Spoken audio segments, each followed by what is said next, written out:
Welcome to The Explainer. Today we're jumping into the classic short story, The Third Level by Jack Finney. It's this amazing tale that really blurs the line between what's real and our own deep down desire to just get away from it all. Okay, so let's get right to the heart of the mystery. Our narrator, a guy named Charlie, makes this claim that just sounds impossible. He says he found a third level at Grand Central Station. Now, the thing is, if you ask anyone, even the presidents of the railroads, they'll swear on a stack of Bibles that New York's Grand Central has only ever had 2 levels. So, what in the world is going on? So at the center of this whole thing, you've got 3 main characters. There's Charlie, our 31-year-old narrator who's telling us this wild story. Then there's his wife, Louisa, who is, as you can imagine, pretty worried about him. And finally, there's his friend Sam, who also happens to be a psychiatrist, and he's kind of the voice of reason here. So what does a psychiatrist think about a claim like that? Well, after Charlie has this incredible experience, he does what seems like the logical thing, right? He goes to talk it over with his friend Sam. And Sam's reaction is immediate. He diagnoses Charlie's experience as a classic case of waking dream wish fulfillment.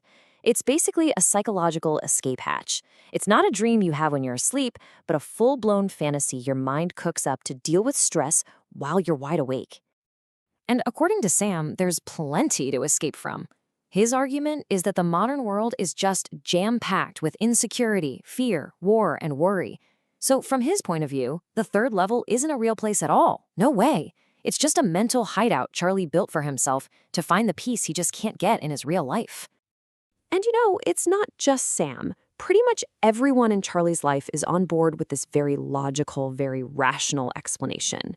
They even point to his hobby, stamp collecting, as just another sign, calling it a temporary refuge from reality.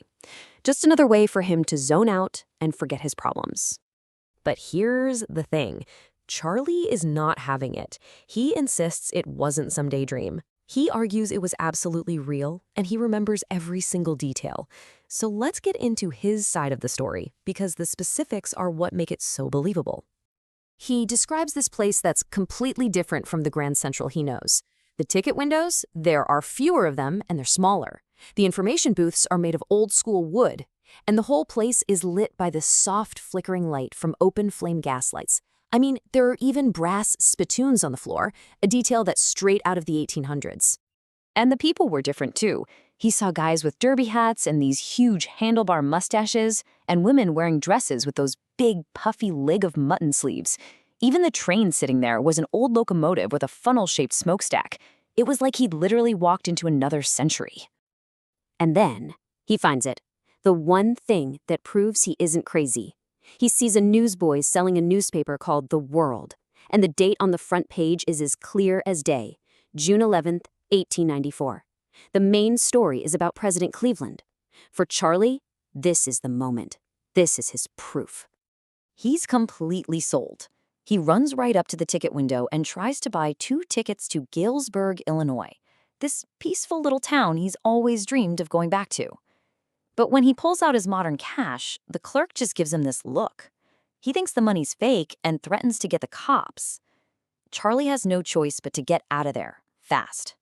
So the very next day, Charlie goes and exchanges 300 of his modern dollars for old-style bills, which gets him less than $200.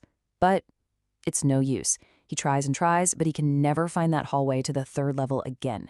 His wife, Louisa, gets really worried, so he eventually stops looking.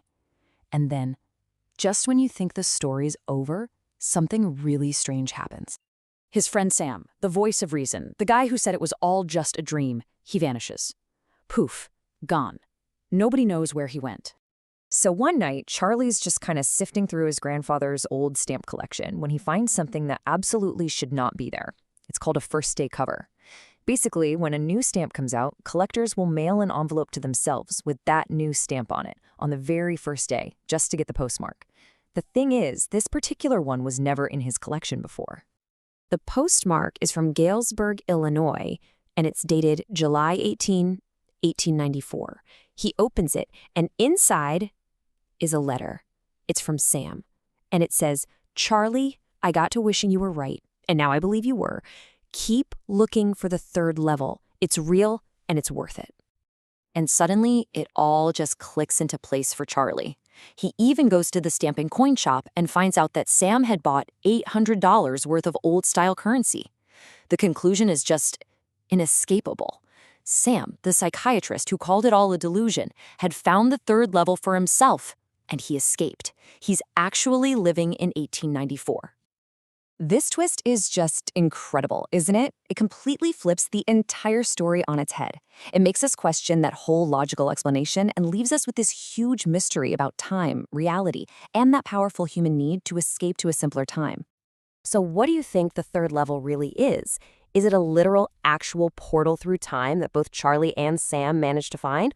Or is that final letter from Sam just one more piece of Charlie's powerful wish fulfillment? A beautiful dream to convince himself and to convince us that escape really is possible. The story never tells us for sure,